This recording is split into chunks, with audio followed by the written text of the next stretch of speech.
In this lecture, we'll be looking at Chapter 26, The Rococo to Neoclassicalism, the 18th Century in Europe and America. The dates for this chapter are roughly 1700 to 1800. And now, the political climate at the beginning of the 18th century is much the same as it was at the end of the 17th century. For example, in France, Louis XIV still ruled.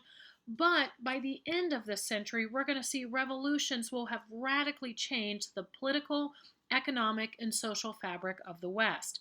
We'll discuss this in more detail later after we discuss the first artistic style, which is the Rococo. The Rococo largely centered in France, and it developed after the death of Louis XIV in 1715. What we're going to see in the Rococo is as a reaction to the Baroque grandeur and symmetry. It was mainly created and catered to the powerful aristocratic French families. And you're going to see in the Rococo, it's very decadent, it's very self-serving, it's more about the personal and individual pleasures. We're going to see within it, it's a reflection of its patrons, and as this was a way of promoting one's own self as important and powerful. What we're going to see in the works is they're usually very elegant. There's a sense of lightness, grace, and even a playfulness in many of the works. In them, we're going to see they're very asymmetrical, which is opposite of the Baroque symmetry. And we're going to see these very frothy confections, loose, open brushwork. Often we're going to see much lighter, delicate colors being used, lots of light pinks, light blues, and pastels in the work. Among the Rococo, there's common themes of love, sentiment, pleasure, and sincerity. Often these works were commissioned for private viewing and not public, leading to much more intimate themes. The architecture had very elaborate scrollwork and detail that was much more free-flowing and asymmetrical. And you're going to see that in works such as this one. Mainly in the Rococo, the architecture style was more of an interior decoration. The name Rococo actually derives from the French word rossille, which means pebble. But Rococo, it actually referred to small stones and shells that were often used in Rococo themes. And what we're going to see within the Rococo in society were these salons that usually women, wealthy French aristocratic women, would hold in their homes. And these would be smaller, more intimate gatherings where people would get together not to show their wisdom as they would in the Renaissance, but it was more of almost a type of gossip, and what was celebrated was your wit, how quick you could come up with a witty response, sarcasm, things such as this. And these smaller salons would be held in private homes in these very elaborately decorated rooms. Now what you're looking at here, this is the Salon de la Princesse, which is actually a room in the Hotel des Savoies in Paris. This was designed by Germain Beauford. He's 1667 to 1754, and he designed it, but he worked in collaboration with the painter Joseph Notor and the sculptor Jean-Baptiste Lemon. And here what we're going to see, it's a combination of all these styles, not just the architecture. The painting on the walls are going to go up into sculpture up through the ceiling. And what we're going to see in here, focus on the flexible, these sensuous curves in the work. The walls seem to melt almost into the vault in the ceilings. You're going to see the irregular painted shapes that are topped by the sculpture. Note if you zoom in, there are the shells within this. And what happens in this is the painting, the architecture, and the sculpture all combine to form a single ensemble. Here what you're going to see is curving tendrils and sprays of foliage that tend to blend with the shells, and the idea was that this would give an effect of freely growing nature within the work. Again, the very light colors, this one we've got the white walls, the light blue ceiling, and then the gold ornamentation. You can also see it in rooms such as this one. This is the Hall of Mirrors it's in Munich, Germany, and it's from the Nymphenburg Palace. And this was also created in the 18th century. Now this is an example of Germany's adaptation of the French Rococo style. This hall of mirrors is actually a circular room. So on the left, where it looks like we're looking out windows, if you actually look closer, those are actually mirrors, and they're reflecting the windows that are on the opposite side. Here, this is again full of ornamentation. Everything seems to be organic, growing, and in motion. These sensuous curving lines, and again, the nature's forms. You can see on the ceiling, there's even some birds that appear to be flying. Again, the light colors, the light blue of the room, but highly, highly decorated in the work. The Rococo style was also used in ecclesiastical architecture, meaning by this, we mean churches. I don't have it pictured here, but your textbook does talk about it, but it does follow these same ideas. You're going to see much more curving lines, lighter colors. An example of this is Balthasar Neumann's The Interior of the Church in Germany. Here you again have this feeling of lightness, this feeling of delicacy. It's a very, very bright, white, open style, which because of this lightness and the brightness of it, it almost seems to reflect more of the Gothic architecture, but you still see the highly decoration of the Rococo. All right, moving on to painting and sculpture. Here we're looking at Jean-Antoine Watteau, 1684 to 1721, and what he was very famous for was he helped invent a new genre of art that became popular in the Rococo. And these are what are called the Fêtes Galantes, which are basically, your book translates it into a Morris festival. But what these were elegant outdoor parties for the upper classes. These gatherings were known for amorous conversations, fashion, and social gallantry. Often, these gatherings would actually celebrate some of the themes of the Rococo, which is more of an openness about love and even sexuality. And what we see in the painting here, this is pilgrimage to Kythera. Kythera in Greek, this was the island which was the birthplace of Venus. Remember, Venus is the goddess of love. And in fact, on the far right, you can see a statue of her. We see cupids flying overhead. And what this is a party that took place on the island. And the scene actually shows the people leaving, and they're sad to be leaving. Why? Because they have to return to the real world. If you look on the right, you can clearly see people who are coupled off. And this does not necessarily mean the people are coupled off with their spouses. And what we're going to see within the Rococo, because again, remember, this was something that was meant to be more private, is that we're actually going to see, instead of a celebration of marriage, we're actually going to see more of a celebration of this amorous love, right? So these people may actually be cheating on their partners. Here, what we're going to see in the painting is you see a blend of kind of elegance and sweetness.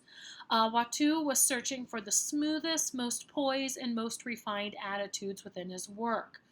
The atmosphere of this is carefree and at leisure, and this type of painting became a new official category of painting. All right, we see this ideas in the next artist. This is Francois Boucher, 1703 to 1770. He became a favorite painter of Madame de Pompadour, who was actually King Louis XV of France's mistress. She became a very powerful figure, and she would often hold these salons. Boucher actually studied in Rome, but he found Raphael trite, and he called Michelangelo a hunchback. He painted many female nudes, and he made them very realistic and very sensual. However, to make them less scandalous, he would actually paint them as classical mythological figures. His success rested primarily on his graceful canvases depicting shapes of nymphs and goddesses playing in shady glens engulfed in pink and sky blue light. And you see that in a work such as this one. This is Cupid, a Captive, 1754, and it is an oil on canvas. So here we can see in the center foreground that Cupid, the god of love, is being held captive, if you will. However, he's not being held really against his own will. You can see the only thing that's really holding him down is a little garland of flowers. However, he's surrounded by three mostly nude women, and that gives the idea that, he's captive not by, means of force, but more by their charms. Here we see graceful and charming flowing lines, curving shapes. The Baroque drama is replaced with a sense of playfulness again. The lush, soft colors, the soft pinks, the whites, and blues that are all favored by the Rococo. Also, you see these softer brush strokes, brushwork. In the back, if you look at the trees, you do not see clear details in all of the trees as we've seen in works of the Renaissance and even in the later Baroque. All right, well, the apex of the Rococo style we can see in the work here. This is Jean-Henri Fragonard, 1732-1806, and this is the swing. Now, this is kind of the height of the Rococo, and what we see here in Fragonard's works is often they were very erotic. And he would often have sensuous nudes in his work. We're going to see quick, light brush strokes. The colors are light and airy, but he's most famous for a series of 14 paintings that was commissioned by Madame du Barry, who was another mistress of Louis XV. And all of these were showing encounters or trysts that took place in a garden setting. And we see that in this painting from 1767, which is The Swing, and it is an oil on canvas. So what we see here at first, it seems to be a light-hearted image of just a woman enjoying herself on a swing. If you look to the right in the back shadows, you see a man there and he's holding different ropes. Well, that's the ropes of the swing, so he is actually pushing her on the swing. But if you look in the left foreground, you see another man hiding in the bushes. And here, he's looking, if you follow his eye and his arm, you can see he's actually looking up her skirt. And she is well aware that he is there. She's kicked her leg up, and you can see her little shoe flying, and she's looking directly at him. So she knows he's there, and she is, if you will, kind of putting on a little show for him. And so what we see in this is it's actually a scene of a woman. Her husband is the one behind her pushing her on the swing, but her lover is the one that's in front of her. So it's actually an image of a woman cheating on her husband. And remember, this was commissioned by the mistress of the king. Again, we see those Rococo sentiments, the light brush strokes, the frothy pink, light blues, light greens, and the colors. Also interesting, if you pay attention to the sculpture in the work, between the woman and her husband on the right, you see two kind of little cherubs kind of looking away, knowing what's going on. And if you look on the far left, you see a part of a statue, and it's another cherub, and it's actually got its fingers to its lips, kind of giving the shh motion. And it's directly above the lover. So it's kind of to say, hey, look at this secret that is going on here. Now, this was pretty much the apex of the Rococo.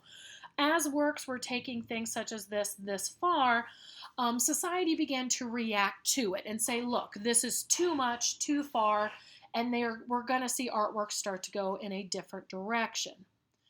However, continuing with one last work in the Rococo, this is a work of sculpture. This is by Cloydon, and then this is Nymph and Satyr Carousing, which means playing around. And this is circa 1780 to 1790, and it's made from terracotta. This is a smaller work, and it would be made to be kept in a private home. Often this would be something that where you hold the salon, sculptures such as this would be there. What we see here is it's a small, lively sculpture representing the sensuous Rococo fantasies. Here it depicts two followers of Bacchus, the Roman god of wine, and they're playing around. And you see again, it has this sensualness, this eroticness to this. Here we have the nymph pouring basically the wine into the satyr's mouth. The satyr, it's half man, half goat. And you can even see how she's not just leaning over him, she's basically straddling one of his legs. And so it gives this playfulness to it, but there's also this overt sexuality to the work. Now, what happens with the Rococo is many in society did not like the works. They began to think that they took it too far. And so many of people saw this as the embodiment of the decadency of the aristocracy. And what we're going to see is we're going to begin to see a shift to more acceptable subject matter And we're going to see this subject matter is going to be much more subdued and definitely less erotic and sensual. All right. Well, now we're going to shift into what we call the Enlightenment. And here we're going to have talk about a little bit of history because it's very important to understand this for what is going on at the time. The Enlightenment is also known as the Age of Reason. And what happens in the Enlightenment is we're taking the Renaissance ideals even further than we have before. An example of this is we actually move from the belief of a geocentric universe. That's the idea on the left, where the Earth is a center and that the sun and the moon revolves around it, which had been favored by the church. The church said this is how God had created the universe. Remember, we talked about earlier with Galileo and Copernicus challenging this idea, and then they were called heretics by the church because it was against church teachings. Well, what happens in the Enlightenment is that it is scientifically proven that we live in a heliocentric universe, that the sun is actually the center, and the Earth and the moon and the other planets revolve around it. So with this, it has been proven that the church teaching is wrong. So man, because of this, begins to move even further away from the church and begins to demand almost scientific proof, evidence of facts that are being claimed. Interestingly enough, how the church does eventually come to a terms with this, because they had to, right? It was scientifically proven. And so what they did was, instead of saying that God was wrong, well, it was recorded, right? The word of God had been recorded by man. So it was not actually God who was wrong, but it was those who had written down the word of God who had gotten it wrong. So God, for the church, had not been incorrect, just as the interpretation of it had been. All right, the ideas from the Renaissance humanism, we're going to see that continue with the ideas of rational humanism. This is the idea that through careful, rational thought, progress is inevitable. And the idea is that progress benefits everybody. We're going to see a focus on the rights of man, and that any government that suppresses or denies these rights should be overthrown as an obstacle to progress. Rational humanism rejected faith in favor of reason and the acquisition of knowledge based on empirical observation and scientific experimentation. And we're going to see that through two key thinkers, Isaac Newton and John Locke. Isaac Newton insisted on empirical proof for scientific discoveries. He emphasized both tangible data and concrete experience to prove truths in the world. John Locke's doctrine of empiricalism claimed that knowledge comes through sensory perception of the material world. And he believed that human beings are born good. And this is against the churches, right? He said the church basically cursed man through original sin, that when you are born with sin. And he says, no, that's not it, that human beings are born good. And he says the laws of nature grant humans the natural rights of life, liberty, and property. And these are inalienable rights, meaning they cannot be taken away. So the idea of slavery is something foreign to him. It's not a naturally slavery cannot exist because man does not have the right to take away the liberty of another individual. Locke was also a social contract theorist, which means government for him is by contract, that people come together and form a contract with the government, meaning both sides agree to the terms. So think about this. Think about how governments originally formed. That we're in the state of nature, and I've got a plot of land, and you have a plot of land that we claim are our own. Well, a cow from your plot of land walks to my plot of land, and I say, well, it's my cow now. And you're like, no, it's still my cow. Well, how would this get resolved? Usually it'd get resolved by the one with the biggest stick would then be the one who owns the cow. But what happens is people would tend to come together and they would form this contract and say, okay, well, when there's these disputes, we will go to this government and the government will be the one who decides whose cow it is. And that's a very simplistic idea of what this social contract theory is. However, when the contract is violated, so if the government no longer is abiding by the contract, Locke says man has the right, or actually the obligation, to revolution. And that's going to become very important because this is the time of revolutions. We're going to see the American Revolution and the French Revolution. Also, during this time period, we have what's called the philosophes. These were French intellectuals who believed the ills of humanity could be remedied by applying reason and common sense to human problems. They criticized the powers of both the church and state as irrational limits placed on political and intellectual freedom. And probably one of the most famous of the philosophes is Denis Diderot, 1713 to 1784. And what Diderot wanted to do was he wanted to gather all the knowledge he could, all the knowledge of the known world, and he wanted to make it accessible to all of those who could read. And so he became the editor of what is known as the Encyclopedia. And what this was, it was a compilation of articles written by more than 100 different contributors. It was fully illustrated, and many of these illustrations are very detailed and very important, especially looking at human anatomy, zoology, and eventually even botany. And the entire collection took up 35-volume illustrated series. And this became available to everyone. And so the idea was if you needed information, this collection would have all the information in the world. Well, this became the forerunner for more of our common day encyclopedia sets. And in today's day and age, it's the Wikipedia. Okay? Think about it. Wikipedia's goal is to have all the known knowledge and have it accessible and free to everyone. And that comes from Diderot's ideas of this time. All right, this is also the age of revolutions. We have the American Revolution, where we have the colonies overthrowing the tyrannical rule of the King of England, who was George III. And this is something new. We've had the empires with their colonies. Well, in the soon-to-be United States, the colonies say that this is not an adequate representation, and they attempt to throw off the empire. And this is very important because this is the first time this was successfully done. It was not the first time it was attempted, but it is the first time it was successfully done. On July 1st, 1776, with the signing of the Declaration of Independence, July 4th is seen as the official start.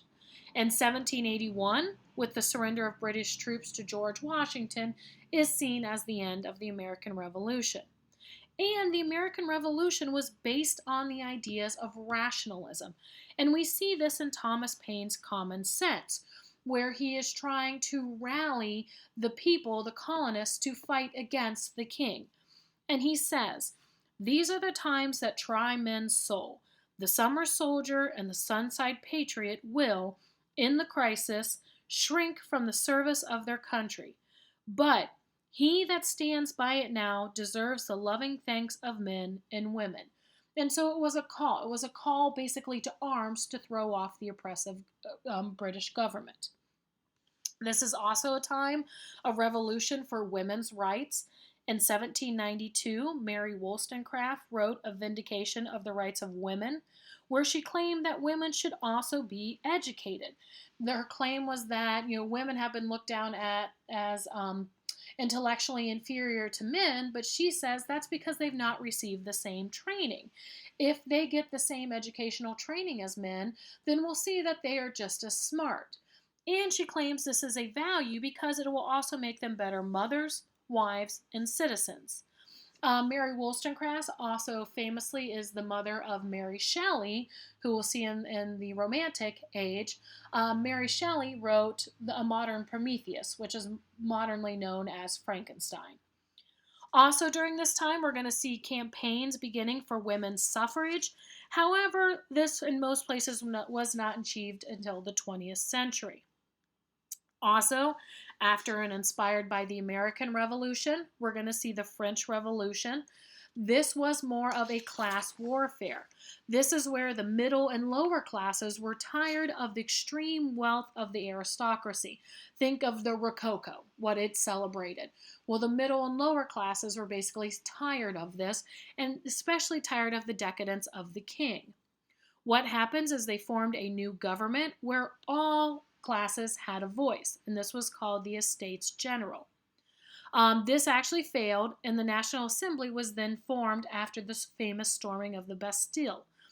On August 27th, 1789, France ratified its declarations of the rights of man and citizens, and then they went even further. There was the fear the king was trying to regain power.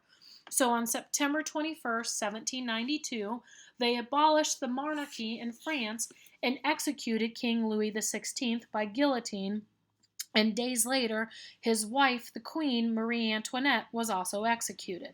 And this began the Reign of Terror. It's estimated that about 20,000 people were executed at this time.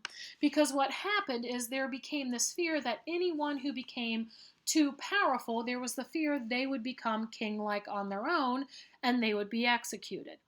This set the stage for Napoleon Bonaparte to come to power, and in 1804 he declared himself emperor for life, basically reestablishing the monarchy in France. Alright, here this painting is by Joseph Wright of Derby, and it's a philosopher giving a lecture at the Ore. The Ore is a mechanical model of a solar system. This is circa 1763 to 1765, and it's an oil on canvas. And here it shows the fascination of scientific discovery. And that goes with the last two revolutions that we're going to talk about.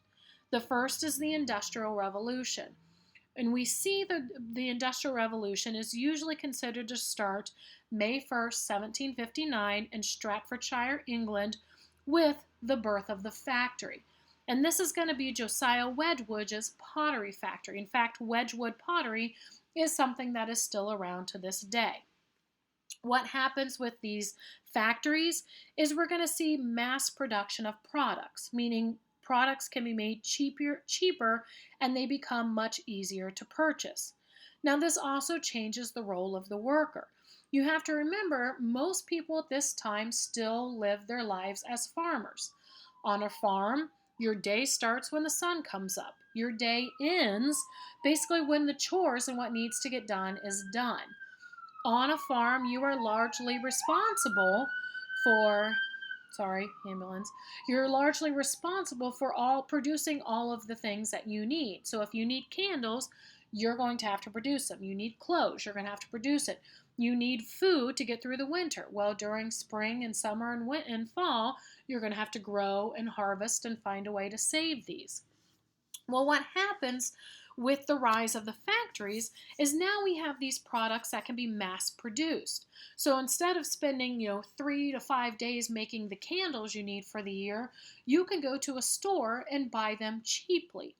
And so what happens because of this is we're starting to see the rise of the factory. Well, factories need workers to work them. So people would move to the cities. And so we're going to see cities start getting larger and larger. And what's interesting is this changed the concept of time. Because on the farm, you work while things need done and while it can be done. Well, when you work in a factory, you work a shift. You show up at 8 because they tell you to be there at 8. So we're going to see this focus now more on clock time than on sun time. So work days for the people in the factories would, for example, be 8 to 5. At 5 o'clock, you are then done. Well, now, instead of having to go home and make your candles, make your clothing, do all this, we now have this large group of people with leisure time. They have leisure time and they also have disposable income. So what we're going to see with this, number one, the rise of the cities, because that's where these people were living, because you want to live close to the factory where you work. But we're also going to see a rise in the arts, that we're going to see smaller artworks produced for middle and lower class homes. We're going to see the rise of the theater, especially at this time period. because we're going to have these people who want some form of entertainment. And again, this shift is now going to focus on clock time. It's kind of foreign to us because for many of us, clock time has always run our life. Why are you in class at 12:30 every Tuesday? Because that's what the clock says, and that's where you have to be there. Why are you at work at a certain time? Because that's what the clock says. But this was actually a relatively new way of living life. All right, and then finally we have the scientific revolution, which we've already talked about a little bit. Here we're going to see massive advances in scientific knowledge. Again, this goes back to going from a geocentric to a heliocentric universe. Isaac Newton develops his principle of gravitation at this time. Again, Diderot with the Encyclopediae. Carlos Linnaeus establishes the biological classification system used to identify species. And this is still used today. It's the kingdom, phylum, class, order, family, genus, species. All right, well, because of this, we're going to see what your textbook refers to what's called natural art. Now, this is not naturalistic art as we've talked about before. This natural art is based on the second key figure of the Enlightenment, Jean-Jacques Rousseau, 1712 to 1778. And he argued that the arts and sciences and society and civilization in general had corrupted natural man. That man himself is by nature good, and he becomes depraved and perverted by society. Rousseau despised the Rococo, and he said it basically shows exactly what he's saying, this corruption and this depravity of man. He celebrated works such as the one you're seeing here, Jean-Baptiste Simon Chardin's Grace. This is 1740 in oil on canvas. Here you're going to see a natural setting where a mother and older sister aren't properly instructing a younger sister. Part of this natural art, the middle class, embraced this and said because it showcased the ordinary, hardworking people. It was the exact opposite of the Rococo. An example of self-portraiture in this natural style, this is Elizabeth Louise Vinguet-Lebrun, 1755-1842. Here, this is a self-portrait, but it's more personable. It's less pretentious. Here, it looks like, she's making direct eye contact with us, so we see her as subject, not object, yet she's got this kind of smile about her. If you walked up and it's like almost if you were saying something to her and she's welcoming the conversation. And she's pausing in her work, but she's not mad she's been interrupted. This has a lighthearted mood to it, and it does not seem contrived or staged. And this helps bring in this new, more personal and less pretentious mode of self-portraiture. All right, next we're going to look at a series of paintings by the English painter William Hogarth, 1697 to 1764. Your textbook has actually the second in this series called Marriage a la Mode. That's the series name. But we're actually going to be looking at the entire series because it helps you understand more of what he was doing. Now, Hogarth was the exact opposite of the French Rococo painters. And what he did was he actually satirized the lifestyle of this newly prosperous middle class. He wanted his works to act as a moral message, much like medieval morality plays. And we're going to see this critique on society in Marriage a la Mode series. What happens is it's challenging the traditional view that the rich live virtuous lives with heavy satire on the notion of arranged marriages. In each piece, he shows a young couple, their family, and acquaintances at their worst. We're going to see engaging in affairs, drinking, gambling, and numerous other vices. The first in the series is what you're looking at here, and this is called the marriage settlement, or it's also called the marriage contract. Here what we see is it shows an arranged marriage between members of the ton. And what happens is we see the son of a bankrupt earl, the earl's name is Squanderfield, and the daughter of a wealthy but miserly city merchant, meaning he holds on to his money. And what happens in this is we see the construction on the Earl's new mansion is visible through the window. He's now going to have money through the arranged marriage of his son. We know that he has been poor because the construction has stopped. That's showing he needs the money. A usurer negotiates payments for further construction at the center table. The Earl proudly points to a picture of his family tree rising from William the Conqueror. So basically, the Earl and his son have aristocracy in their lineage, right? They are linked to royalty. And the new merchant, whose money is the new merchant, has money but doesn't have the prestige. So that's why we're seeing this marriage being arranged. The people with the proper lineage need the money. The people with the money want the title. The son on the left views himself in the mirror, showing where his interests lie in the matter, and then the distraught merchant's daughter is consoled by the lawyer named Silvertongue. And we see he is polishing her wedding ring. Even the faces on the walls appear to give misgivings. We also see two dogs chained to each other in the corner, mirroring the situation of the young couple. This is the second in the series. On the frame of it, it was called the tete-a-tete, but it's according to the text, it's shortly after the marriage. Here we're seeing signs that the marriage has already begun to break down. The husband and wife appear uninterested in one another amidst evidence of their separate overindulgences the night before. A small dog finds a lady's cap in the husband's coat pocket, indicating his adulterous ventures. A broken sword at his feet show he's been in a fight. The open posture, look at how she's sitting with her legs spread. This also indicates her unfaithfulness. As Hogarth once noted, quote, a lock of hair falling thus across the temples has an effect too alluring to be strictly decent, as is very well known to the loose and lowest class of women, unquote. The disarray of the house and the servant holding a stack of unpaid bills also show that the affairs of the household are a mess. Right, this is the third in the series. I'm sorry I couldn't find a lighter version of it, but this is called The Inspection, or also called The Visit to the Quack Doctor. Here it shows the Viscount, the Earl's son, the husband, visiting a quack doctor with a young prostitute. According to some art historians, the Viscount is unhappy with the effect of the mercury pills that are given. This is usually given to cure syphilis, which is a sexually transmitted disease. And he's demanding a refund, while we see the young prostitute next to him dabs at an open sore on her mouth. This also is an early sign of syphilis. However, according to other art historians, the interpretation can be very different. The idea is that the Viscount brought the child to the doctor because he believes he's infected her with syphilis, and that we see a woman with a knife is actually the girl's mother feigning anger in order to blackmail the Viscount who is being set up, because the child possibly already had the disease when the mother sold her to them.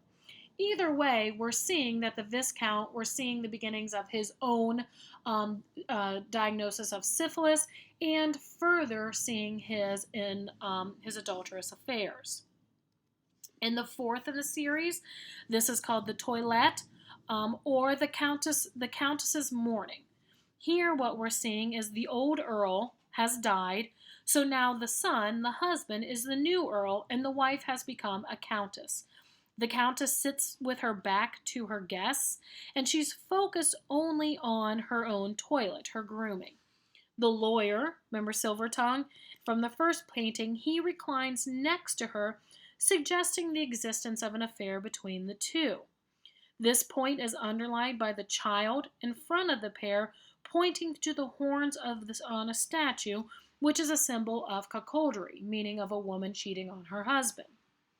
Interestingly enough, the paintings in the background include the biblical story of Lot and his daughters, Jupiter Low, and the rape of Ganymede. And here what we see is that we're seeing these all have ideas of different affairs. Also in the paintings, we're going to see like the lavish entertainment that is going on within the household. In the fifth painting, this is called The Killing of the Earl. And what happens here is the Earl has actually caught his wife in a compromising situation with her lover, the lawyer. However, the Earl is fatally wounded by the lawyer. And you can see she's begging the Earl, her husband, for forgiveness. And if you look in the window in the back left, the lawyer in his night clothes is making a hasty exit out the window. Interestingly enough, there is a picture of a woman with a squirrel on her hand hanging behind the Countess, and this contains very lewd undertones. The masks on the floor indicate that the couple have been at a masquerade. So here we're seeing the consequences of this adulterous affair. Finally, in the last painting titled The Lady's Death or The Suicide of the Countess, here what we see is the Countess poisons herself in her grief and in her poverty-stricken widowhood. Her lover has been hanged for murdering her husband. Here we see an old woman carrying her baby and is allowing her to give the child a kiss.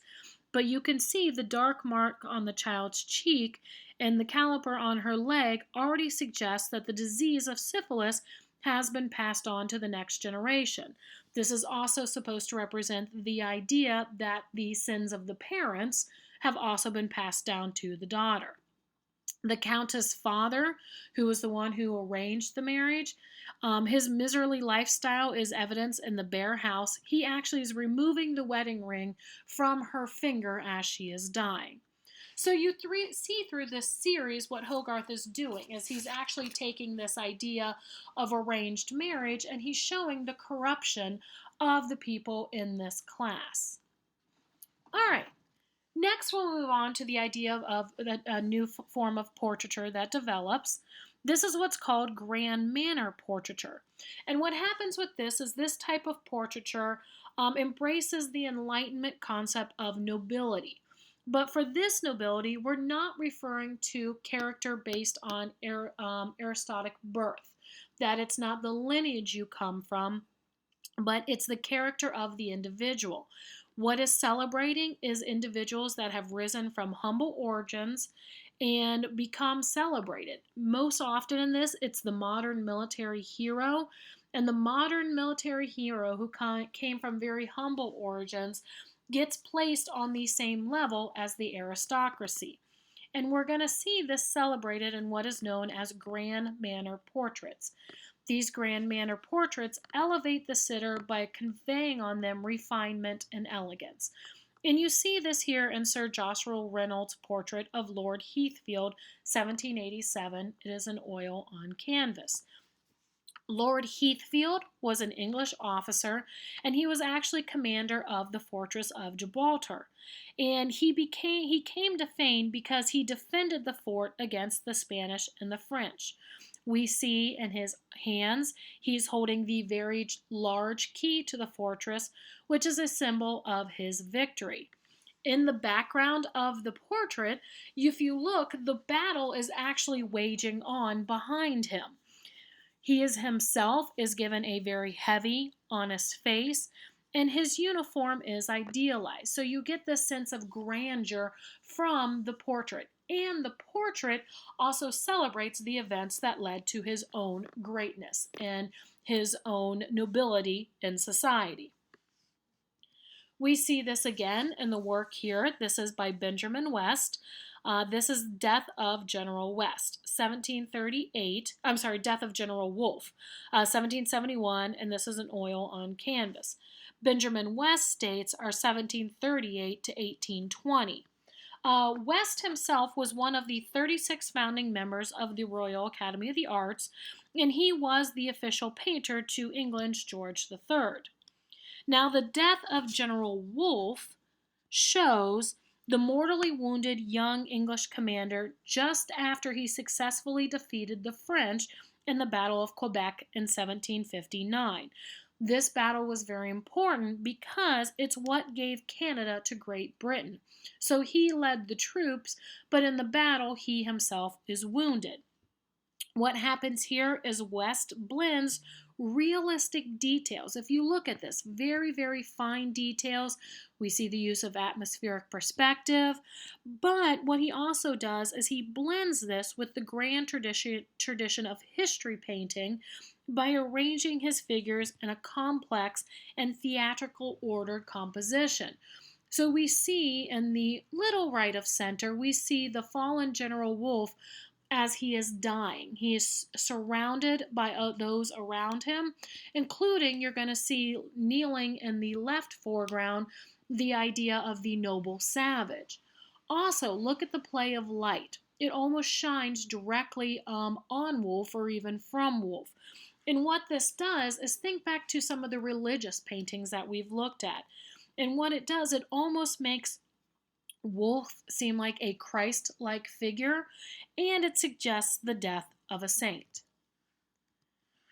Now, in the Americas, we're going to see this grand manor painting take on less grandness, if you will. And you're going to see that in works such as this one. This is John Singleton Copley, 1738 to 1815. He was an American artist. And we see in his portrait of Paul Revere, circa 1768 to 1770, oil on canvas, we're going to see within this, it's celebrating a great man. Now, this is before Revere became very famous for his midnight ride, but he's still well known as a successful American businessman and as a leader. And what happens in work such as this is it shows a directness and a faithfulness to visual fact, and this marked the taste for honesty and plainness that was noted in many American artists in the late 18th and early 19th century. Here we see Paul Revere. The setting is plain, the light is clear, and it is revealing. This spare style and the emphasis on the sitter's own down-to-earth character, this is what differentiates American portraiture work from its European counterparts. All right, next we're going to move on to the last section of the chapter, and this is the neoclassical or neoclassicalism. This style, the name itself, neoclassicalism, means new classicalism. So when we talk about classicalism, we are referring back to possibly the Renaissance, but remember the Renaissance is referring back to ancient Greece and Rome. And that's exactly what neoclassicalism is doing.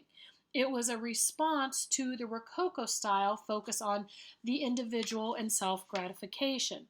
In neoclassicalism, we see a return to the classics of ancient Greece and Rome, and not just the styles, but of the ideas, right? The ideas of civic virtue and civic duty, of doing what is best for the many over what is best for the individual. A lot of this style was again inspired by a response to the Rococo, but we also have the establishment of formal archaeology at this time with the discovery of Pompeii in 1748. The neoclassical places more value on moral virtue, patriotic self-sacrifice, and the idea of right action by doing the right thing.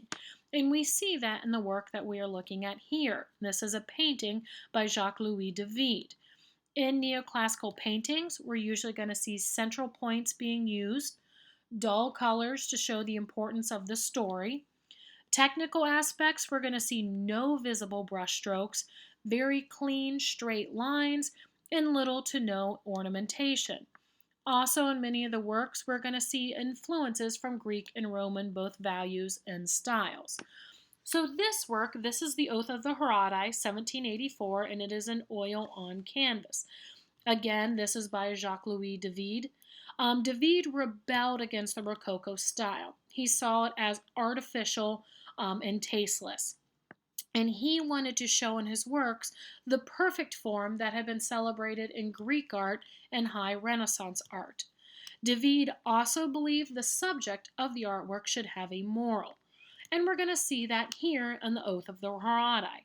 Here it's very classical, simple composition and unity. We're going to see a return of the geometric shapes. If you look, we're going to see three almost smaller pyramids within the work or triangles. Very clean, clear lines. The colors that are used, we do see some of the brighter colors of oil paints, but for overall, they're pretty much subdued. Here we have a pretty closed composition that our eyes tend to go to the triangle of the men in the center. And here also we see the Greek and Roman influence in the architecture in the background. The columns are the Doric order, which is the oldest of the Greek orders, and then the arches are the classic Roman arch. And here also the subject matter is very important because what happens here is it's depicting a scene from a Roman legend about a dispute between two warring cities, Rome and the neighboring Alba Longa. So what happens here is that it's decided that three brothers from a Roman family, the Herati, will fight three brothers from a family in Alba Longa, the Carati. And so this is the moment where the father is asking the three sons, will you accept this duty? Because the idea is that the three sons will battle the three sons, whichever side wins, so goes the war. And so this is the moment where they are being asked if they are willing to sacrifice their lives for the good of Rome. And here you can see they are all saluting their fathers and they are agreeing to take on this duty. Why? Odds are they won't survive, but duty to state, to country, is more important than individual. The women on the right are the mother and sisters. They are shown clothed in silken garments, and they seemed kind of melting and tender in their expressions of sorrow. Their despair is partly due to the fact that one of the sisters is actually engaged to one of the Carati, so the brothers on the other side, and one of the women portrayed is the wife of one of the Herati brothers, but she's actually sister to the Carati. So either way, they're both going to lose. And so what happens is the six men go out and they battle. And the Herati actually win. But only one son returns. 5 of the 6 are killed in battle. And what happens is the original brother journeys home. And his sister, who had been engaged to one of the other brothers, is actually cursing Rome over the death of her fiancé. And because of this, he kills her. He takes his sword and pierces her heart, and because he's horrified that she would curse Rome. And here you see, within the portrayal of this story, it's promoting the values that you're doing is accepting your virtue by public virtue, that you're doing what is best for more. And this was seen as celebrating values that were sorely lacking in the king and the aristocracy. And some of these ideas are further going to lead on and support the French Revolution. And we see this in another painting by David. This is The Death of Marat, 1793, and it is also an oil on canvas. And this is in support of the French Revolution. In the French Revolution, Jean-Paul Marat, who we see here assassinated in his bathtub, and David both were supporters of the Jacobins. And these were a radical military faction. David was actually the de facto minister of propaganda because he believed that art could play an important role in educating the public and that dramatic paintings emphasizing patriotism and civic virtue would prove effective as rallying calls. And here he takes the assassination of Marat to actually use this event to help support the cause. Now Marat, who was again a friend of his, was assassinated by Charlotte Corday, who was a member of a rival faction. And what happens in this painting is that David actually makes Marat into a martyr for the cause. Now he is in a bathtub because Marat actually suffered from a skin condition, and he would often have to take to soaking into in a bathtub to help relieve this. However, interestingly enough, how David has depicted him, we actually don't see that skin condition. Marat seen at work in his tub, and we see the knife, the bloody knife that has caused his death on the floor, and the note of entry Corday had is in Marat's hand.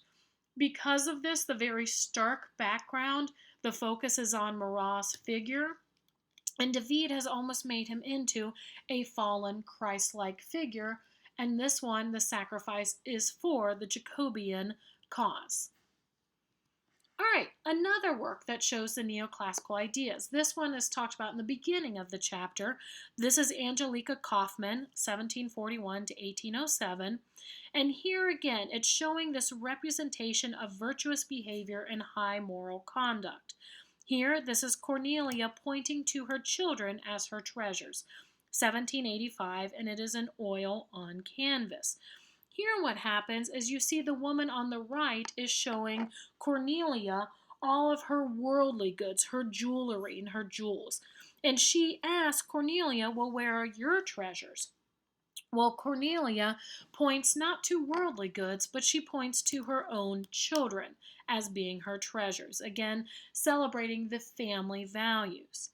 Here within the work, the clothing is very plain and traditional, and it's very different from the Rococo.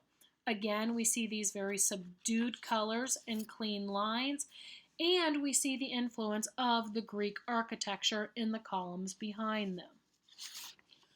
All right, also very important in the neoclassicalism is architecture. The architecture reflected a revival of Greek and Roman classicalism. We're going to see this in the columns, capitals, and pediments of the Greek style and the arches and domes of the Roman style. Here, symmetry, regularity, reason, and logic prevail. This is very opposite from the Baroque and the Rococo opulence and grandeur. We will see this in Paris. We'll see, and this is some more in the next chapter, Napoleon actually wanted to rebuild Paris as the new Rome. The work here, this is the Pantheon in Paris, France, 1755 to 1792, not to be confused with the Pantheon in Rome. Here you see this very Greek and Roman influence. We see on the left in the facade the Greek columns topped by the Corinthian capitals and the Greek pediment. The center, the dome itself, very Roman inspired. And in fact, it is very reflective of the dome on St. Peter's Basilica. All right, one of the most famous of the neoclassical architects is Thomas Jefferson, 1743 to 1826. Neoclassicalism appealed to him because it was associated with morality, idealism, patriotism, and civic virtue. In fact, Jefferson actually wanted to make neoclassical be adopted as the national architectural style of the United States. It never was officially adopted, but think about it. If you've been to Washington, D.C., you see the neoclassical influences everywhere. What we're looking at here is Jefferson's own private home, Monticello, which is near Charlottesville, Virginia. This was constructed 1770 to 1806. Again, we're seeing this revival of classical forms while also appealing to the intellect. The deep portico, which is the covered porch, has Doric columns and a pediment, and then we can see also the dome in the background. The University of Virginia, which Jefferson founded, most of the buildings also follow this architectural style. Now in the United States, instead of calling it neoclassical, we often call it Jeffersonian, but it's the same architectural style. All right, and then we're going to conclude with two different types of neoclassical sculpture. The one on the left is Jean-Antoine Houdon, 1741 to 1821, or 1828, and he was actually born at Versailles. He was the son of a servant, but he won a competition and which allowed him to study in Rome. And he actually becomes the greatest portrait sculptor of the time. Why? Because he uses very exacting details in the work. Now, both sculptures you see here are both neoclassical, and they are actually both of George Washington. But we're going to see they're very, very dissimilar. The one on the left is simply titled George Washington, 1788 to 92. It's made of marble, and it's 6 feet 2 inches tall. Again, we see these very exacting details. Washington's face is shown as Washington had appeared. However, we also see very classical elements in the work. Washington is standing in the contrapposto stance. He's resting his arm on 13 bound rods, symbolizing the original 13 colonies, and it's also a reference to ancient Rome. We also see the sword and the plow in the work, which represent war and peace. Now, the work on the right is entitled Enthroned Washington, and it's by Horatio Grenat. This was created in 1832, and it's also made of marble. Now, what's interesting with this work is the U.S. Congress commissioned Grenat to create a statue of Washington to be displayed in the U.S. Capitol Rotunda.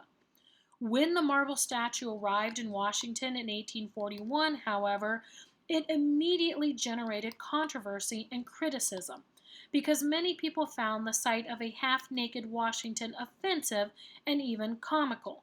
But you can see what Grenat was trying to do. This is neoclassical because he's trying to create Washington that would look powerful and Zeus-like. He's trying to show the god of, or the creator of the nation, to the king of the gods. Often Washington is looked at as the king or the creator of the United States. In fact, at one point, Washington was also offered the throne of the United States, and he turned it down because he basically said that's not the form of government that we are here to establish. Interestingly enough, the statue, people hated it. They absolutely hated it. You can see what Grenat was trying to do, but it went too far in its connection to classicalism. Some people even joked around that Washington was reaching out, searching for his clothes. The statue was actually relocated to the East Lawn of the Capitol in 1843. However, disapproval continued, and it was eventually brought back indoors in 1908, and Congress at this time transferred it to the Smithsonian Castle, where it remained until 1964. Then it was moved to the new Museum of History and Technology, which is now named the National Museum of American History. The statue still remains there on the second floor of the museum. But again, we see both of these statues represent the ideals of the neoclassical, of showing that connection to the greatness of Greece and Rome. However, the one on the right took it a little too far for the American public. And that concludes the lecture on Chapter 26, the Rococo to Neoclassicalism.